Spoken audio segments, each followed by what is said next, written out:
Well, I see a lot of folks here are interested in magic.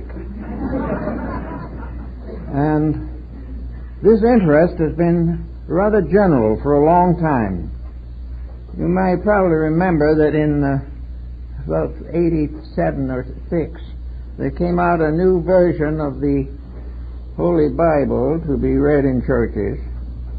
And in that new edition, this new one just out, it states very firmly that 3 astrologers saw his star and came to venerate him.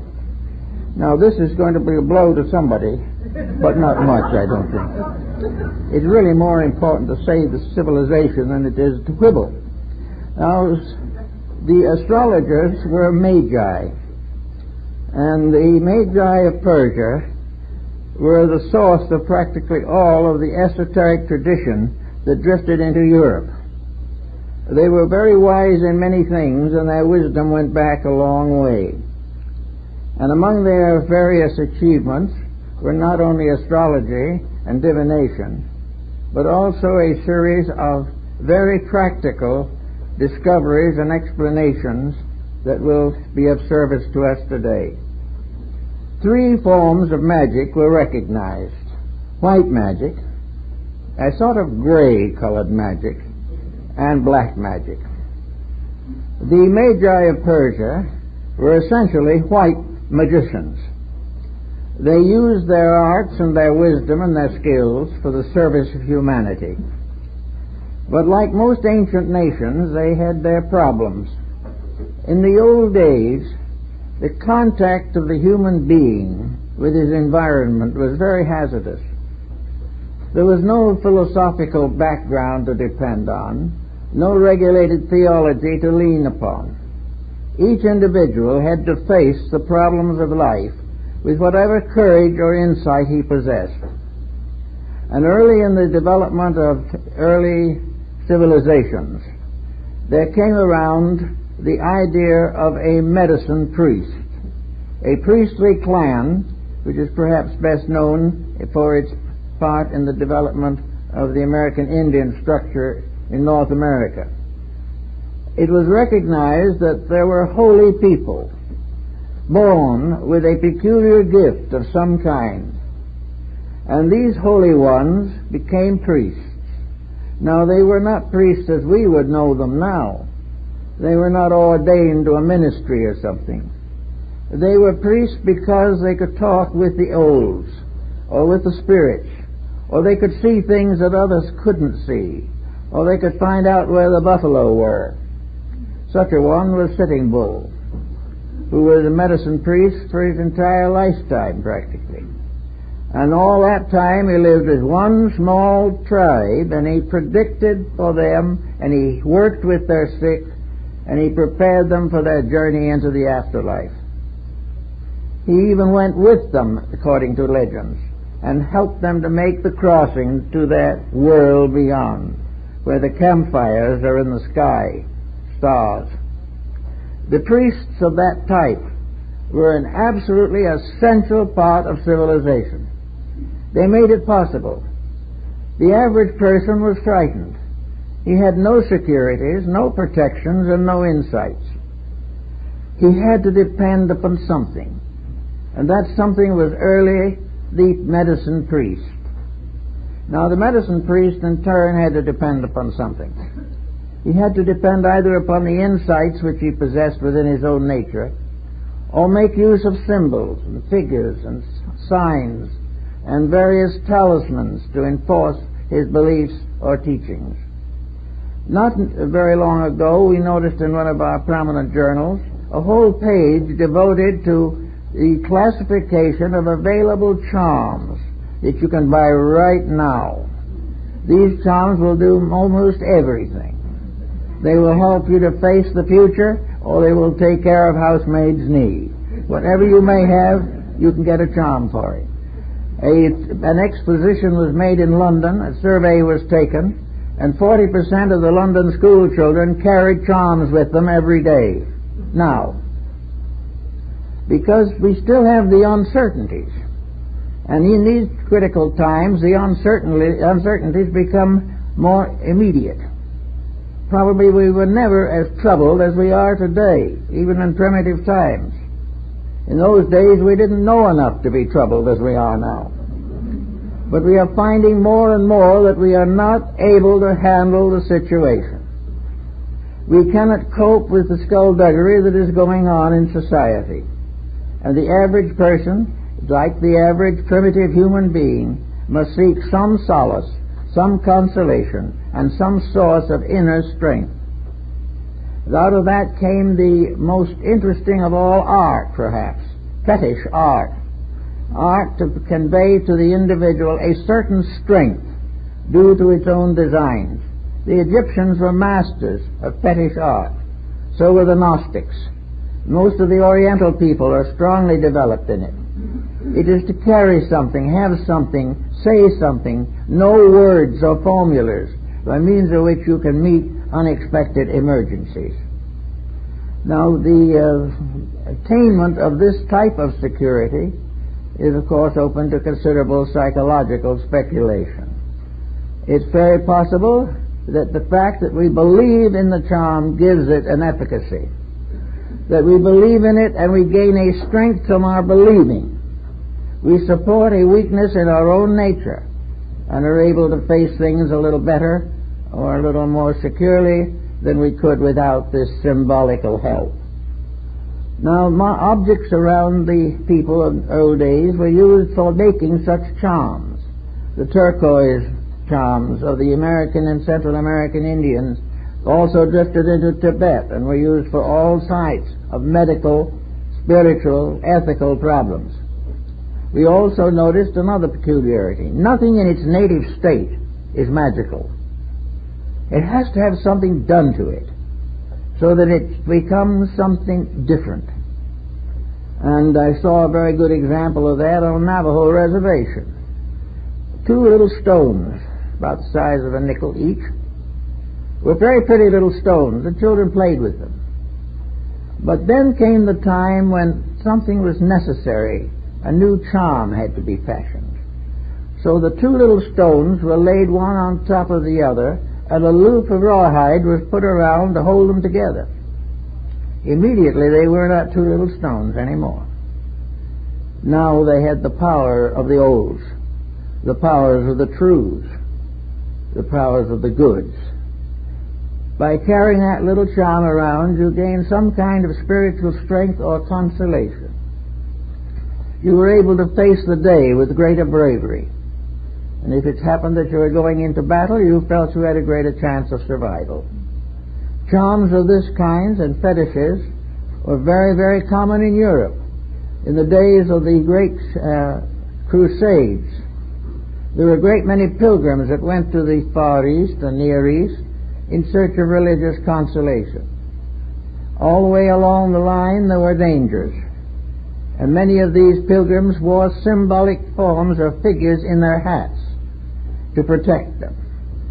First they began by using gold or silver medals attached to the hat, but many of them were held up and killed for the gold medals, so they became finally merely paper symbols. But if you had that on your hat, you had a better chance of getting to Jerusalem. And you probably had no actually better chance, but you approached life with a greater positive sense of strength. So the charm and the fetish were strength symbols. They helped us to go on and do things we did not believe to be possible. In medicine, it's the placebo. It is a little capsule of nothing but ground white flour. If you take it, it'll cure all kinds of diseases that you do not have. You think you have them? So this helps you. Everywhere there is a magical value in the unknown. There is something that, if you can visualize it as useful or helpful, can do wonderful things. This is the secret of holy relics. No one knows how efficacious they really are, but that they have resulted in miraculous circumstances cannot be denied. We do not know just how the healings of Lourdes and Saint-Anne-de-Beaupré are achieved, but certainly the belief is important. The charm, their symbolism, the prayer, and a physical action to make all these things into one pattern gives the individual a strength that he does not otherwise possess. Now, white magic in its essential form must be virtuous.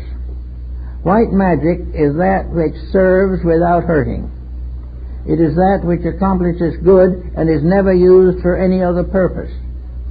White magic is the use of the powers of life, the powers of nature, and even the ordinary faculties of the mind for the perpetuation of constructive imagery. It is necessary, therefore, that all white magic, in order to retain its nature, must be backed by a strong moral character. This is something that has been very common throughout Asia, where most of the dedicated mendicants, the holy men, have achieved a kind of white magic by gaining complete control over their own minds, their own emotions, or their own actions. These people, to remain white magicians, would under no conditions pervert, corrupt, or compromise the principles which they hold sacred. Therefore, a life dedicated to certain spiritual principles gains also a strength. And this strength can be considered as magical, because it involves faculties that cannot be completely classified. No one can be sure what happens, but if something does happen, then in some mysterious way an energy that resides in nature is made available to the human being.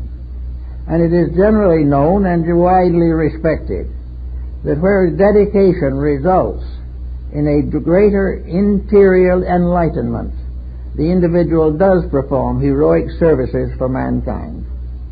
So white magic is the use of every power that we know for the service of good. It is the ability to learn but never abuse what is learned. And it is that the highest of all learning is that which is dedicated to unselfish purposes. White magic is not used to help oneself. It is assumed, however, that properly used for other purposes, it brings with it a security of the inner self. The individual who serves gradually gains the realization that a divine power in himself is making this service possible. And it is this divine power which then becomes the leader of his life. In this way, we have a great many very wonderful examples of dedication, and the fact that these dedications in their turn have contributed tremendously to the advancement and survivals of civilized orders and peoples. Now, in white magic, therefore, the individual must realize that the principal energy upon which he depends is not his own. The energy is within himself. It is a soul power.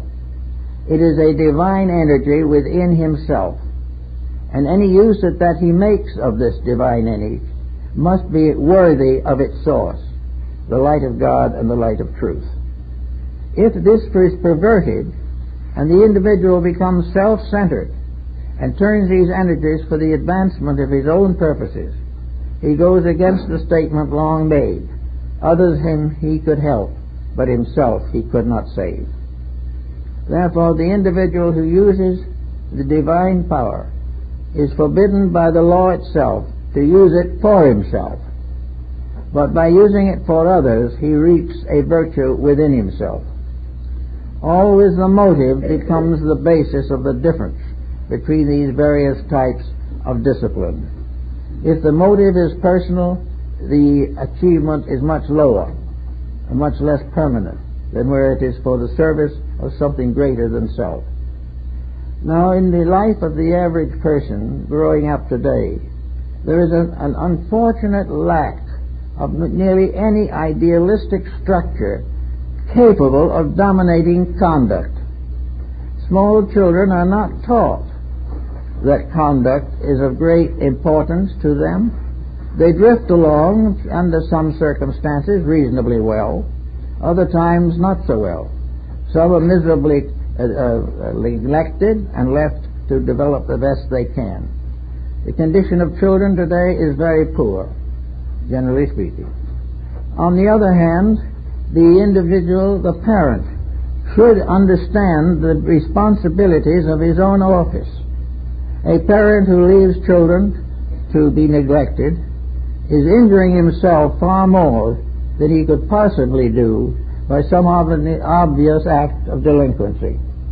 We have to use the divine powers that are given to us to serve the divine needs of our fellow men. We must use them as they were intended to be used, not to make life more comfortable for ourselves, but to make life more important for those in great need. We have today a world in great need. We have hundreds of millions of people on the verge of starvation.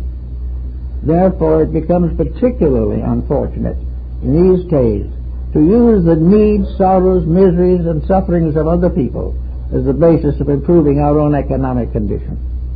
This is not good white magic. White magic is also the development of the love principle. Actually, as Plato pointed out, the end of all wisdom is to understand faith. It is to understand the real, deep relationship between the human being and his Creator. And this relationship is divine love. And this divine love is transmitted from generation to generation and from level to level of culture to become the basis of personal and impersonal affection. There is love of God, love of country, love of beauty, love of family. There are all kinds of affections, but they are all, to a wager, magical. Love is one of the great magical powers because it transforms the individual in whom it is real. When we really love someone, we cannot abuse them, we cannot cheat them, we cannot do things to them which will be to their detriment. Therefore, love carries with it sacrifice for a cause, sacrifice for a loved person, sacrifice for love of God, sacrifice for love of country. Always love is unselfish. And as far as it is unselfish, it is white magic. If it becomes selfish, it turns gray, and if it is selfish enough, it will turn black. But in the normal, proper way of things, it should be just a little off-white. Occasionally, we can be excused for a minor slip into something of a personal nature, maybe a little too much so. But for the benefit of the world in general, a person who loves truly is an asset to his world and is strengthening himself above any discipline that he might take to improve his character. So we have now the basis of white magic: service, sacrifice, and dedication. We have the individual using the power of God for the good of man, using the mysterious resources of the universe to make life happier and safer for those who live with us and for those who come after us. This means that true white magic has to be the result of a considerable internal insight. The individual must really and surely believe that the energies, resources, powers, and integrities that he possesses were given to him to use for a common cause. He is to be better not for his own sake alone, but for the world in which he lives. And if he becomes better, his world immediately improves. There is a mysterious magic here also. The complainer always lives in a poor world. But as he rises above his own limitations and transmutes his own attitudes, he suddenly finds the world is a lot better than he thought it was. Always white magic is the power to see good and to grow and to do things more effectively for the sake of humanity in general. Now we go to the opposite end of this and see what we can do with black magic. Black magic is another factor we've had with us from the time of the Greeks, Romans, Persians, and Hindus. Black magic has always been a source of fear, a source of dread. It has controlled people by terrorizing them. It has controlled individuals by threatening them with psychic forces or for psychic disasters. At one time I knew a case in which an individual was nearly frightened to death because he belonged to an organization which he finally discovered was not what it ought to be, and he asked to resign and decided to resign. and he was told by a member of the organization that if he tried to resign or left them, he would be magically destroyed. He survived it, but it was a bad time for a while. Sorcery is also black magic. In old days, sorcery was often a black magician making a circle in the earth at the crossroads of two main highways, standing in the midst of his circle and invoking spirits with magic charms. Another favorite spot for this type of activity was the local graveyard. It was always assumed that the ghosts and the spirits were available. And most of the ghosts and spirits that appear in the old books are rather unpleasant-looking figures. Some of them are actually rather terrifying if you want to accept them literally. But it is also true that these spirits and these ghostly things were part of a way of controlling people. They were terrorizing many individuals, and even today among primitive people, or semi-primitive people, this terrorizing continues. It is the individual held from the freedom of his own life by fear, by anxiety, by the belief that someone has power to destroy him. Many years ago, in several countries, there was a form of mentalism developed in which individuals took lessons in how to influence other people's thinking. All you had to do was sit very quietly, meditate, say certain holy names, and turn the attention to this distant person whom you wish to influence, and force them to make the changes that you can cause them to make by the use of magic. That went on quite a while. Exponents did pretty well for themselves. And, of course, the teachers did very well for themselves, as they always do under those conditions. And then came the deluge. Suddenly, these people who were out influencing others realized that others could be influencing them at the same time. And that was all different. We wish to influence other people to do what we want, but we didn't want them to influence us to do what they want.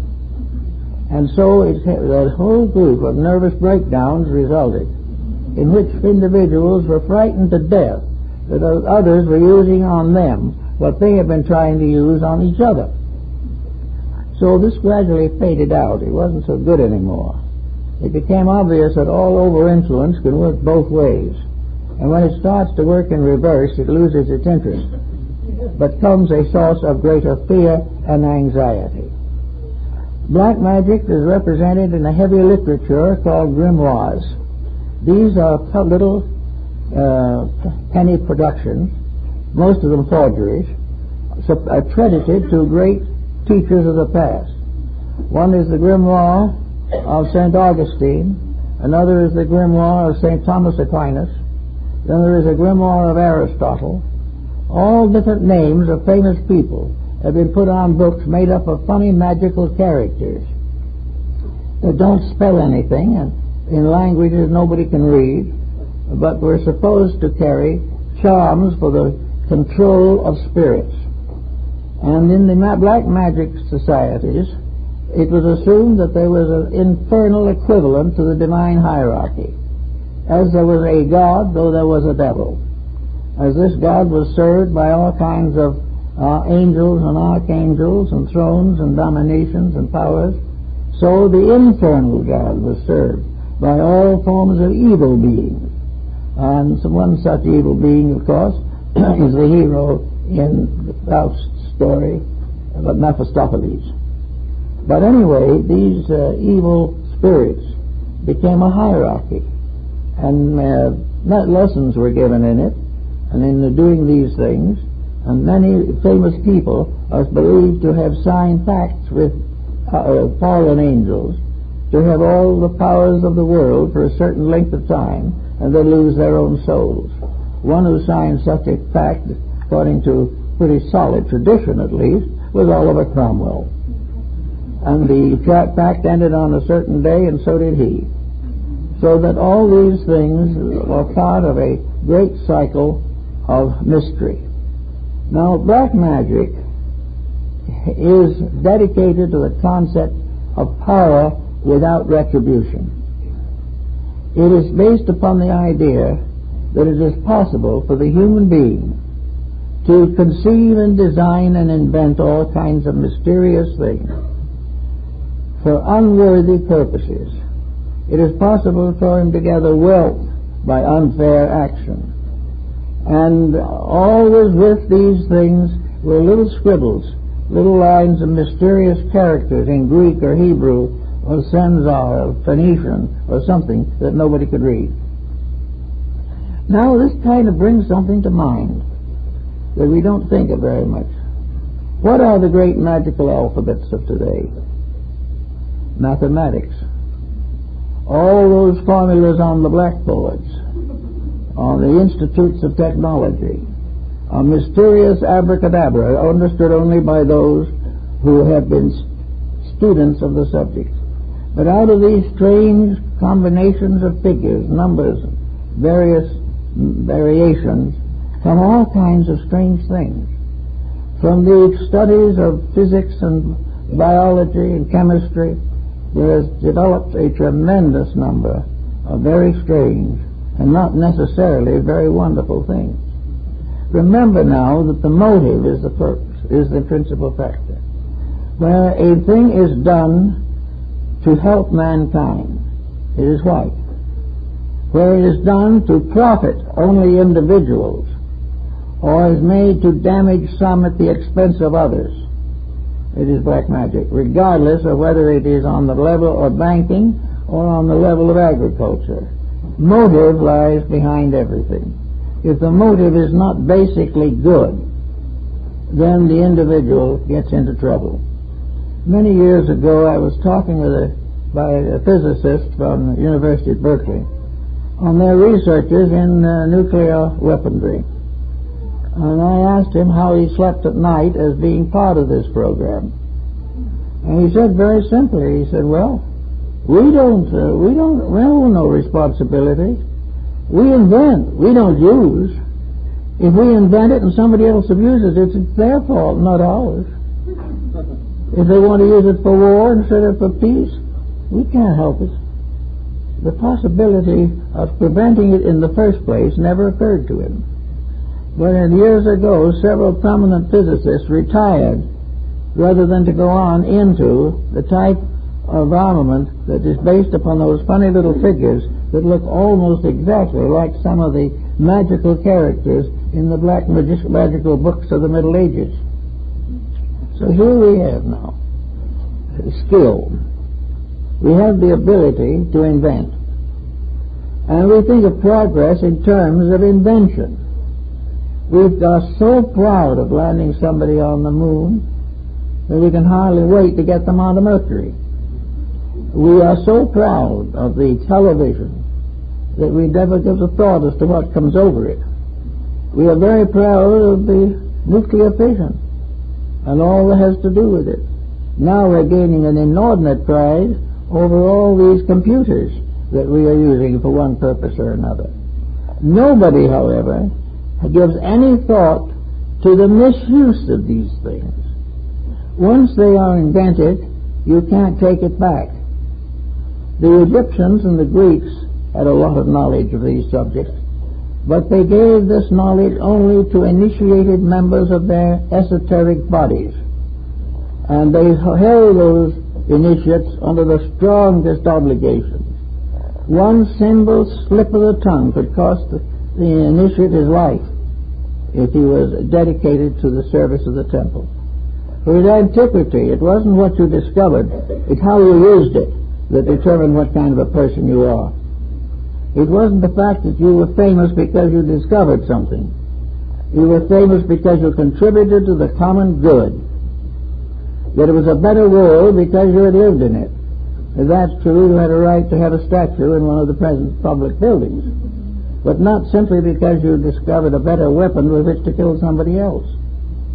So black magic is the abuse of knowledge, the abuse of the energies of life, the perversion of the principles of science, medicine, law, or religion. Black magic is the use of those values which are divinely available to us. for purposes contrary to the will of God and the need of humanity. And where this happens, there's going to be trouble. There's going to be trouble because you can't break rules without hurting yourself in the long run. So here we now have a world which is largely dominated by the abuse of privilege, energy, and opportunity. We have a world made up of people who do not care what the consequences are. The only thing they want to do is to make an unreasonable profit over what they discover. Narcotics addicts are perfectly willing to buy their necessary drugs by making new addicts. They don't care. But they're laboring in a universe which is not very kindly to those types of attitudes. Somewhere the disaster happens. We cannot abuse privileges without ultimately suffering physically, morally, mentally, spiritually, and also bringing down our own civilizations in ruin. So the black magicians now probably are mostly in the fields of higher learning. We have an occasional black magician who tries to be kind of smart, has a little circle and a few followers, but doesn't amount to too much. But these great black magicians, these great economic speculators, these tremendous perverters of knowledge, these are the things that worry us, because we are given things without being given any wisdom to use them. What have we done with these things, and why do we talk about progress? Why do we say that we are the highest intelligent creation that ever existed? Simply because we are scattering death about the world. Why do we insist upon thinking that there is no responsibility for our conduct?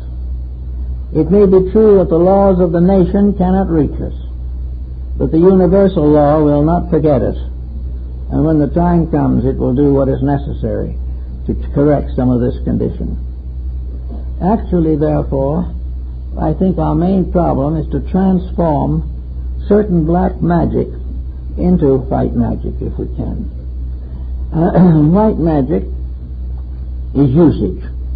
White magic is direction of usage. We are not dealing in white magic when we sell to anyone who wants to buy nuclear weapons. We are only actually serving the universe where we transmute these nuclear weapons into plowshares and start using, instead of abusing, the resources of life. This is true everywhere.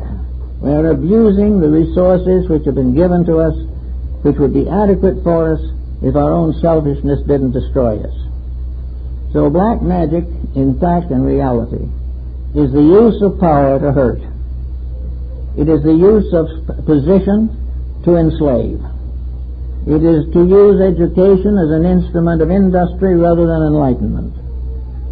It is a country which passes laws that are inappropriate to the needs of the people.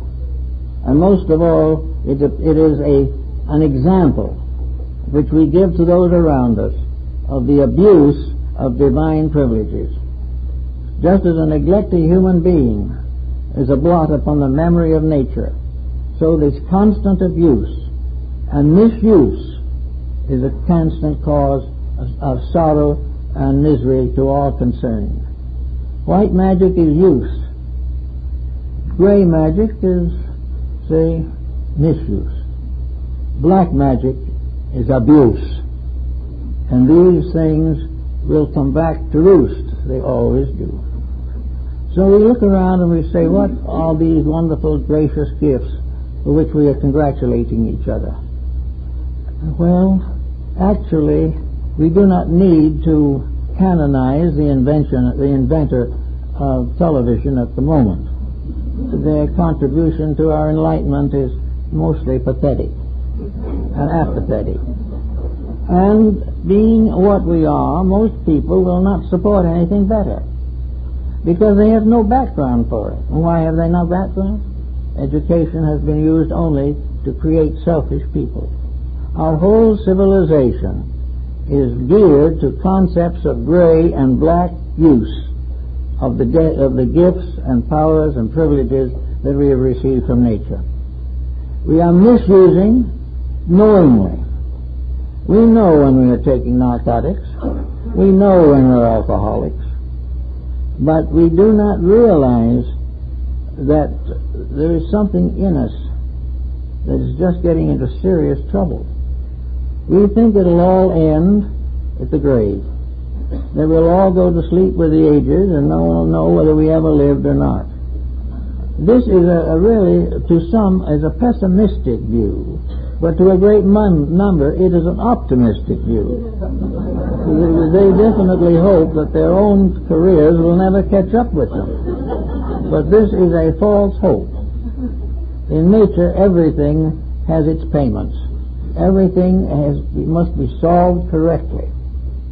So we say the old black magic was the time when they created various demons, where they burned cows at the stake because they were enchanted, and there they put people up in position and sentenced them to be burned at the stake or broken on a rack, simply because they were dodgy old people with bad memories. All of these things were looking after the smaller crimes. There was a great fuddle in Germany at one time when a cow went dry, and practically all the citizens of the community were blamed for it, and one or two actually lost their lives. All this to try to make it sound nice and ornery and even and correct. It all is part of a strange negative magic that has enveloped the human mind, or has tainted it with all kinds of ulterior explanations.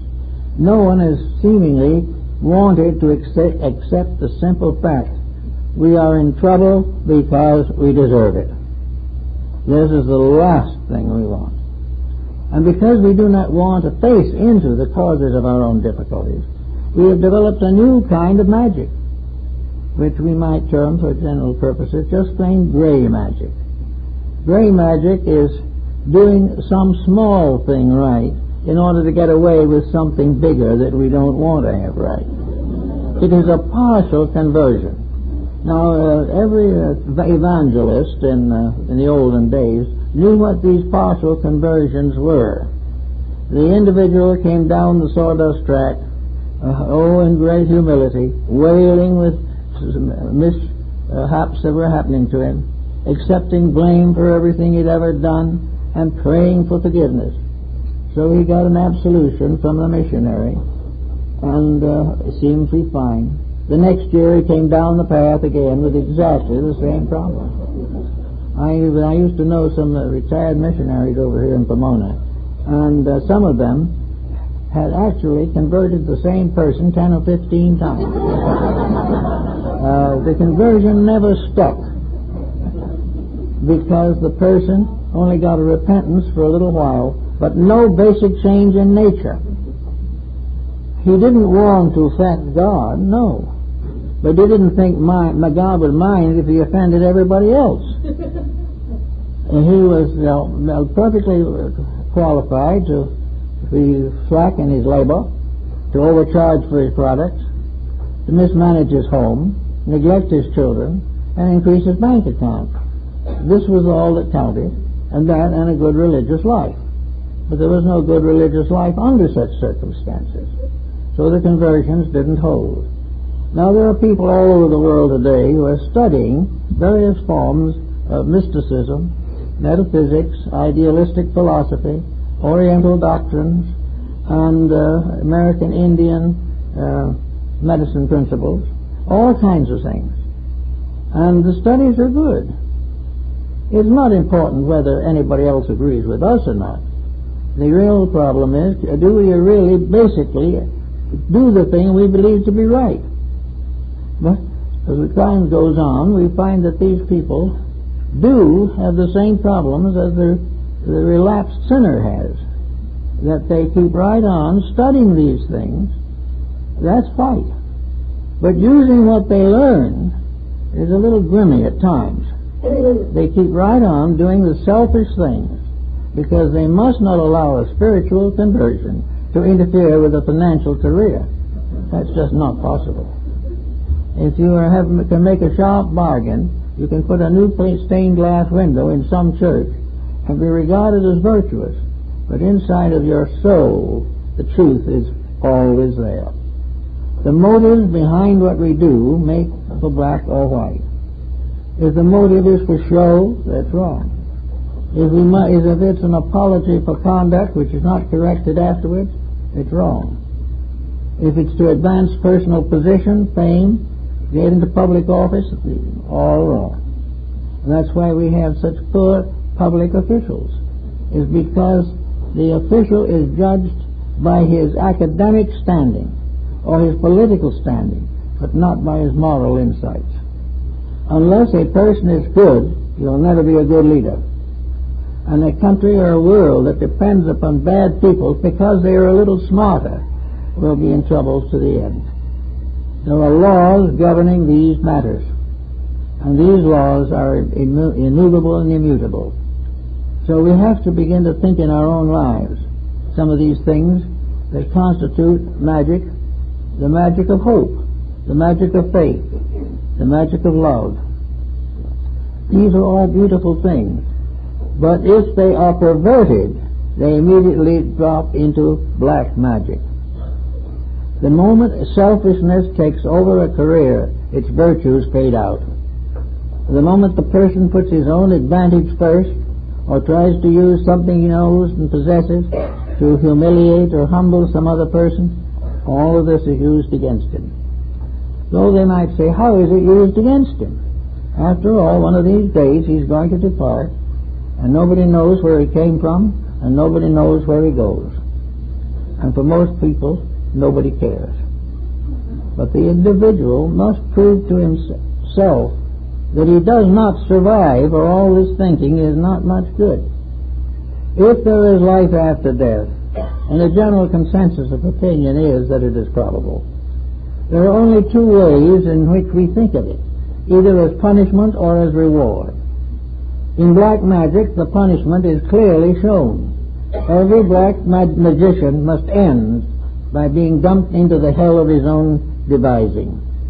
Every black magic formula, when its virtues are exhausted or its powers are limited, becomes the beginning of eternal damnation. The black magic magician doesn't labor from any false understanding. He knows that he's going to be like Faust in the story. He's going to have 20 or 25 years of the good life, and then he's going to be turned over to eternal punishment. Now, this is an interesting thought. Nobody much probably care much about that today. But what about narcotics? The individual who is in drugs is going to have highs and big moments for a few years, and then he's going to become a complete wreck. And no one knows what's going to happen to him after he leaves here. He is doing everything for this one great high. Well, that is very common in black magic. The success of the moment, the wealthy marriage, the big settlement, the tremendous raise of price of values, all these things are the big highs for which nearly everyone works. Nobody seems to pay any attention to the deep lows. When it comes to the low, the individual is assumed to gradually disappear, and we don't hear any more about him. But the old process goes on just the same.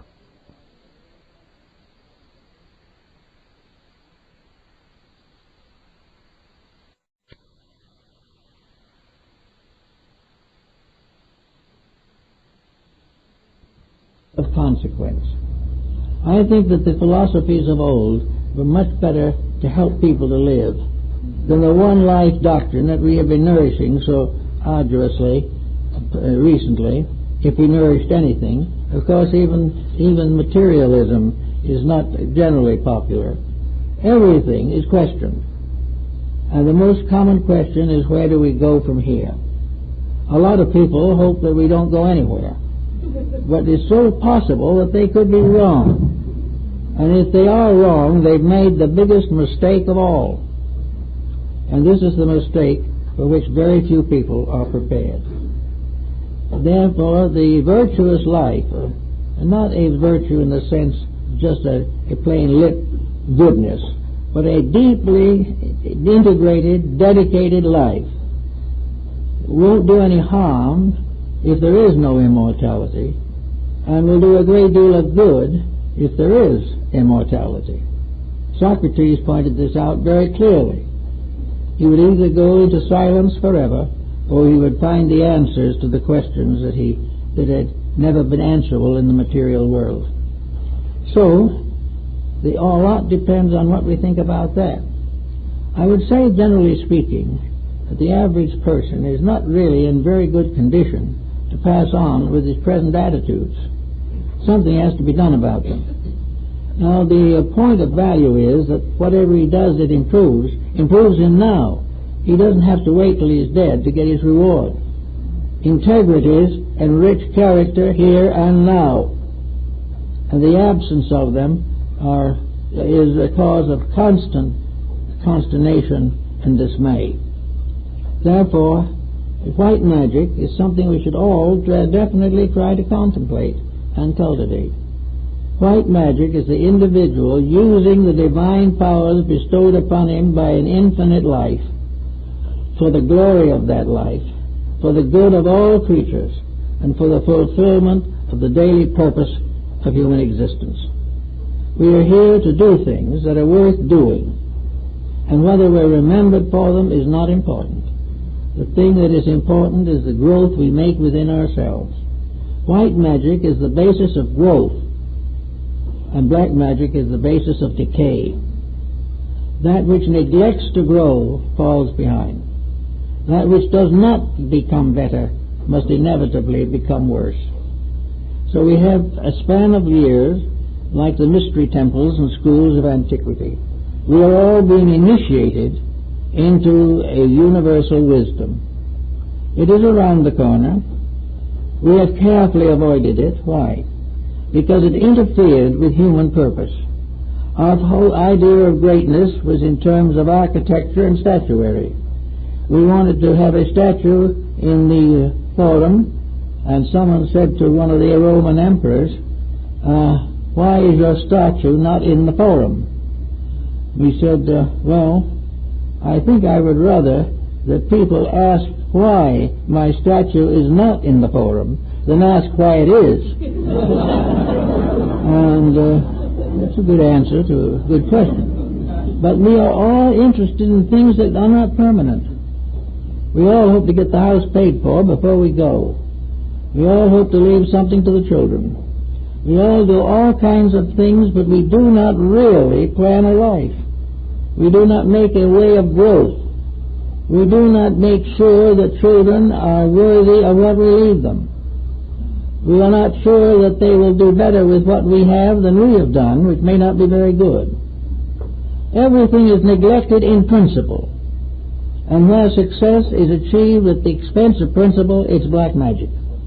And black magic is punishable, not by the courts of law, but by the divine tribunal, or rather by the actual energies themselves that are locked within the living creature. We are all of us given a certain allotment. We have a life allotment of energy to do what we can for all we can while we're here. The idea of wasting this allotment in Las Vegas or something of this kind is very unrealistic. How can we really look around us today and say that we are better than our ancestors? We have in the last 50 years caused more trouble for ourselves and each other than occurred in the previous 2,000 years, because we have greater privileges, we have greater skills, we have greater knowledge, and always the greater evil comes from the abuse of the greater good. So we are now in a very shaky spot. Already we begin to see the ghosts of compensation and retribution arising. We have neglected the realities, and wherever this is happening, we have fallen into black magic. We are also always aware of these false leaders that have led us to punishment and led us to death and war. But in our own little personal lives, we are leading ourselves in the same direction. We haven't the courage to stand up for principles. And if we do not stand up for right principles, we will fall under the penalties of the abuse of principles. Now, this is not punishment in the ordinary sense of the word. It is not something waiting to hurt us. It is not something that says an eye for an eye or a tooth to a tooth. It is not that at all. Compensation in this case is the inevitable reaction of action. It is the law of energy and motion. It is part of the principle of existence, that as we use, so shall we benefit or lose ground as a result of wrong conduct. We are here with an allotment. If we waste our substances or corrupt them, it is not a God that punishes us. It is the disintegration of our own character that punishes us. It is the fact that we become victims of habits and circumstances that are wrong. The rise of crime in the last 50 years is not necessarily due merely to the fact that the law courts are negligible. The rise of crime is due to the fact that more people are abusing more principles for personal greed. This is the problem. And where are the educators?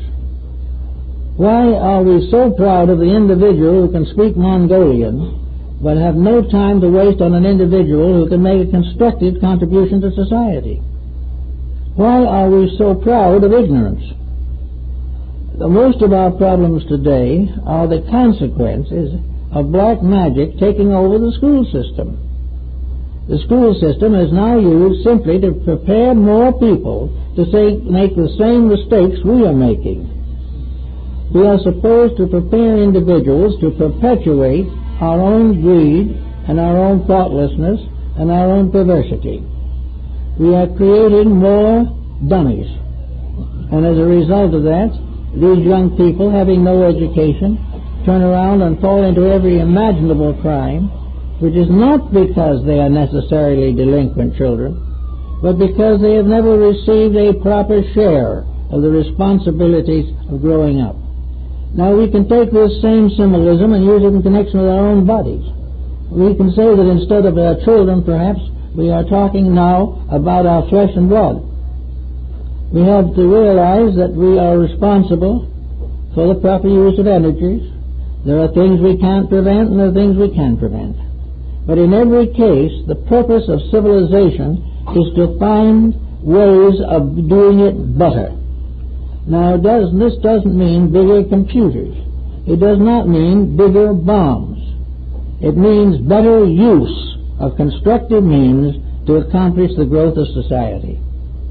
We are now up to 6 billion. Pretty soon we'll be up to 8 billion. And of that 8 billion, 90% will come in and go without the slightest understanding of what life is about. They will not understand what it means to be better. They will not understand that there is anything more important than cash. There is no way of helping these people unless the civilization itself creates what the Oriental calls good karma. As you sow, so shall you reap. And man is in a condition where he is able to see, or should be able to see, that he's making a mess of things. If he can't see that, he really suffers from a serious astigmatism. He knows what he is doing isn't right, but it interferes with things if he tries to change them. Most of all, it hurts him where he suffers the most, in his pocketbook. It takes away from him certain glamour. He isn't regarded with the same favor by his friends. He isn't serving as many cocktails as he used to. All these things are social adjustments which he's afraid to make. He's afraid he'll lose his job. You've got to get to the basis of the situation, and for the average person of today, the basic change must come in the only place where it can come, and that is in the home. The only chance that parents have to really lay a foundation for the lives of their children is in the first 6 or 8 years of that child's life. If it is neglected up to that point, we have another delinquent on his way to glory. Now, this is a problem you can't legislate. You can't force it. But the problem, as the early educator Comenius put it well, that the most important school in the world is at the mother's knee. As the child receives enlightenment and correction in the first years of life, so it will be. Now we're going a little further into this matter. We're beginning to realize that this example goes back beyond birth. That the child begins to take on the world the moment it exists within the mother's womb. That all habits, attitudes, and ideas of the parents will affect the child long before it is born. This prenatal influence, as it is now generally referred to, is real. And if this prenatal influence could be changed, probably 75% of juvenile delinquency could be cured. But in order to change, the individual has to live a better life before the child is born. Has to have a better consciousness of values when it establishes a family. And all these things interfere with fun. Actually, also, this type of fun interferes with survival.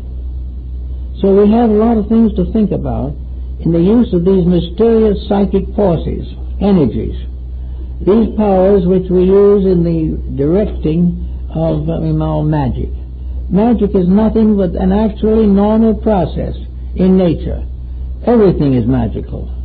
The growth of a flower is magical. The singing of a beautiful song is. The creation of a great work of art. All of these things are part of a divine magic. We see that magic in the perfect formation of the wings of a butterfly. We see this in the scene by the riverside. We see it in the moving streams and in the clouds. Everything we look at, there's something beautiful, something wonderful, something significant, and even the adversities of nature are still magnificent. Even though we cannot appreciate all of them, for the most part, we live in a world that is kind to us.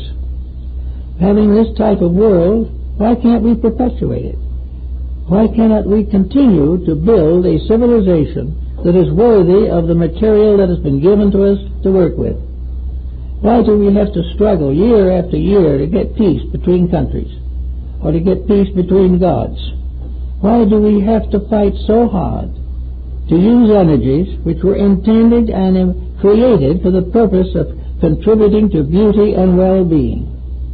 Gradually, for some unknown reason hard to diagnose, we've become supremely selfish. And every selfish person falls into black magic in one way or another. Can't avoid it. Because selfishness puts our personal desires in front of all other considerations in life. And the more we do that, the more trouble we'll be in. So we can say what is gray magic now for just a few minutes. Well, gray magic is a kind of middle distance in which an individual can have a smug sense of righteousness while they're doing wrong. That they are just so perfect they can hardly stand it, but nobody can live with them. Gray magic is the realization of duty, but duty done so painfully that no one wants it done. It is actually the problem of covering a great deal of deficiency by a kind of light glamour of I did my best. I tried hard. And everyone else suffered more than I did while I was trying. So we have people who are just trying to be good and making a miserable job of it. And it also seldom if ever really cleans up a disposition. The individual trying so desperately to be good may be the worst critic in society. They're always finding something wrong with others and giving thanks they are not like others. And the others wish they were anything but what they are. So gray magic is covering a deficiency without admitting it, or by passing over it lightly. The individual says, well, I can't be all bad, I pay all my bills, and I don't go in debt, or my wife and I go to church every Sunday. All these things sound as though the individual was doing pretty well, but he doesn't mention on the side that he's foreclosing a mortgage somewhere. That's just plain business, you don't count that. So that the gray magic is a person who may in some things actually behave pretty well, but is covering up something that he doesn't want to change. He doesn't want to be unselfish. He'll be a little bit unselfish. He'll buy a couple of tickets to the fireman's ball or something, but he doesn't really want to go all out for a better world. He wants to go all out for what he wants. And these people become more or less pacemakers. They're the ones that so-called respectable citizens copy and try to do likewise. So I say that gray magic is the covering of large faults with small virtues. It is the individual who hasn't quietly thought through his own personal attitudes towards life. He hasn't become truly honest. He's just honest enough so he won't get caught. The integrities of things are not what count. It's to be borderline, to get as close to trouble as possible and stay out of it. This type of thing, again, is energy. And the whole thing breaks down to one thing. We have one life. We have one life power. We have one tremendous energy. We have this divinely given spark of divinity within ourselves. We are therefore stewards in the garden. We are servants in the house of the Lord. We have this tremendous gift, the gift of divinity. We are divine. We are just as surely divine as the greatest star of the most distant and remote galaxy. Everything is life, one great life. And that great life is here as available to us and to use, with many promises of world peace, of better nations, better health, less poverty, less crime, all these things that would come from doing it right. And white magic is nothing but the acceptance of the responsibility of God-given life, and that this responsibility is something we must face and we must fulfill. And sometime we will be weighed in the balance like the Egyptian in the papyrus. We shall be weighed in the balance, and we must be considered and judged to be just, to be right. And we must try in our own lives to manifest these things, because every misuse is an unescapable defect. We never get away with it. It may disappear in a mass of circumstances, and we may never see it again. But it's there. And the only way that we can do that is right is to build up our treasures where thieves cannot take them away. We will end thievery when we are rich in values that nobody can earn except ourselves, and no one can take away from us but our own compromises. So we go back and we see the old-timers. We see the magicians of old. We see the old witch doctors mumbling with their bones. We see the courtly courts of Europe, each with a magician, to attempt to achieve what the lord of the house wants. We see everywhere a belief, and we are told now that we must be more careful and not have so many superstitions. These superstitions are not good for us. We shouldn't believe in fantastic things, like astrology. Astrology is making headlines right at the moment. And you might remember, Theodore Roosevelt always had his horoscope on the wall over his desk. All kinds of things like that. And we get worried about this. But we're not worrying as to where the heavy water goes. And we're not worrying properly about what is being done to end various religious confusions. God made one energy, and it's whether a Christian, a Muslim, a Buddhist, a Jew, or a Chinese is embodied in the physical form, but that same one spark of divinity is in every living thing. And regardless of any other thought, that spark of divinity is the basis of a comradeship that can never be broken. It is the basis of an infinite understanding that must come. Maybe not right now, but it's got to come. Because there is only one life. There isn't one life for one sect and another life for another sect, nor is there a God for one sect and another sect. There are 72 names of God, but only one God. Everywhere we must find these values that are deep enough to rescue us from the small petty injustices that we constantly wreak upon each other.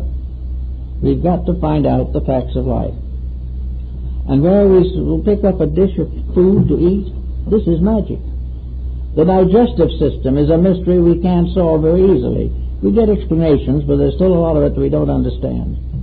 We don't understand the life in food. We know it's there. We don't understand why the alchemists, searching for the mystery of the transmutation of metals and elements, finally came to the opinion that Paracelsus held, that the digestive system of the human body is the perfect example of the transmutation of metals. All these things we have. We have all the evidence necessary to solve most of our problems. We won't understand everything, but we would be able to make such improvements as would put a world into existence that we have never thought even possible. But we just drift along, toying with the small circumstances of life, wasting time. We're not educating ourselves. We're not doing anything that we really should be doing. That is, in the majority. A few understand and are working very hard, and it's nice to know that they're increasing in number every day. But they're not a majority as yet. But we are looking forward to a new century in which other things will happen. But in order that they must happen, more people must now and here take on the responsibilities of intelligent living. To make things worthwhile is finally to gain the supreme happiness. A peaceful world in which everyone is doing the thing that he believes, everyone living well with all others, all feuds and jealousies gone, it will bring paradise to earth, and it can be done. But it will only be done when we use the divinity in ourselves to release the God in us into manifestation in the world around us. It is the God in us that must take over the management of our personal lives. And when it does so, it will share this management constructively and properly with the management of all other lives. There is no division of truth, and there is no union of error. The truth can be found always to build and increase and add. Error is forever dividing, separating, and tearing down. We can never bring error together, but we can bring one truth into manifestation. And when we do that, we will have a far better world and a better chance for the peace that we seek for. So each person in some small way, it doesn't have to be anything very startling, but each person in some way should try to realize that he is a kind of garden, and that in his heart has been sowed an immortal seed, the seed of his own glory, the seed of God in him. And it's time for him to keep his garden weeded and take care of that seed, and make sure that the seed of truth in his own heart has a chance to grow out and manifest and bear fruit before it is completely choked out by the false values with which we are surrounding ourselves at this time. Magic is always here. Things will always be mysterious, and they can always also be wonderful. It is almost entirely up to ourselves how these things shall go. So I think that we do have something to realize in, so we say, the use of magic. Magic of healing is going to gradually take the place of all the remedies and dopes with which we are afflicted now. The magic of legation will find honesty and will find who is right. The magic of leadership will give us proper government. The magic of love, enduring homes. The right use of that with which we have been divinely endowed is white magic.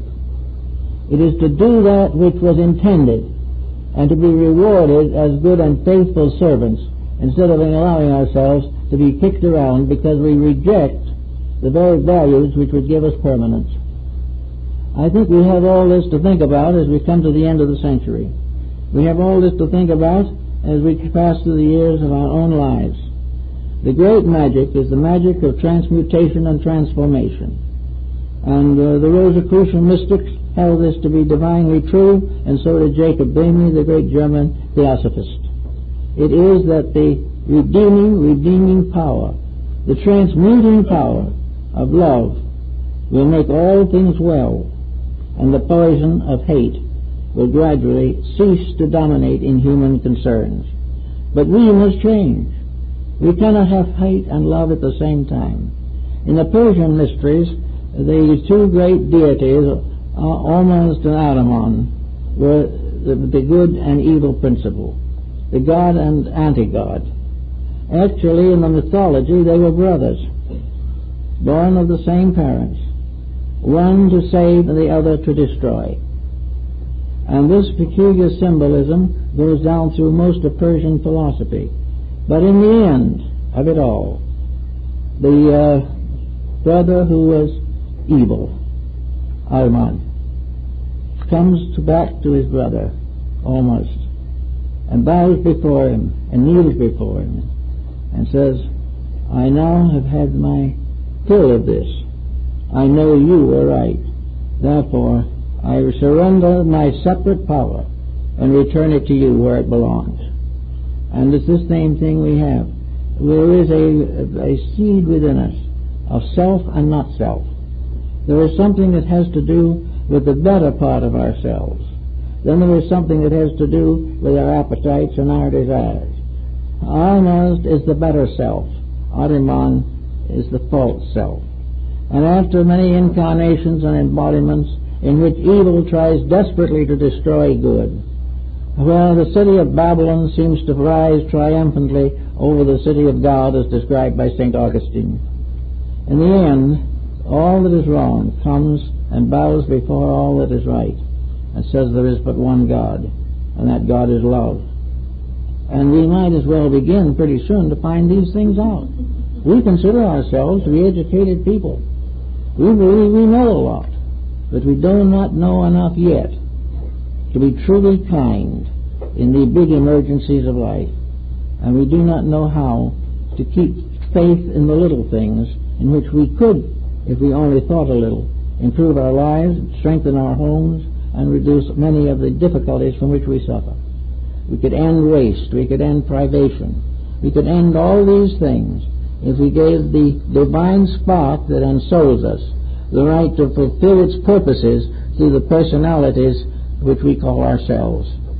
So with that type of thought in mind, I think maybe we can all be a little bit better magicians in transforming the negatives of life into something beautiful. A wave of the wand and the flower can bloom. And it is up to us to make sure that in our lives and hearts we are faithful servants of the Spirit in us, that internal seed which wants to grow. And until it has a chance to grow, we will never have any peace in our own lives, and nor will we have any peace in the outside world. That which was created in us flows through us into all others, and the Word that was made flesh becomes the Word that was made soul, and as soul it becomes a universal healer, the medicine, the hope of nations. Well, I guess that's it, folks. Now, I'd like to take this opportunity to mention that at 7:30 tonight, my wife is having a meeting of the Veritas Foundation in the lecture hall here, is going to discuss many of the terms, thoughts, and ideas that are becoming more prevalent and more useful every day in building a better practical world in which to live and fulfilling the destiny for which we are intended. I thank you very much for being with us.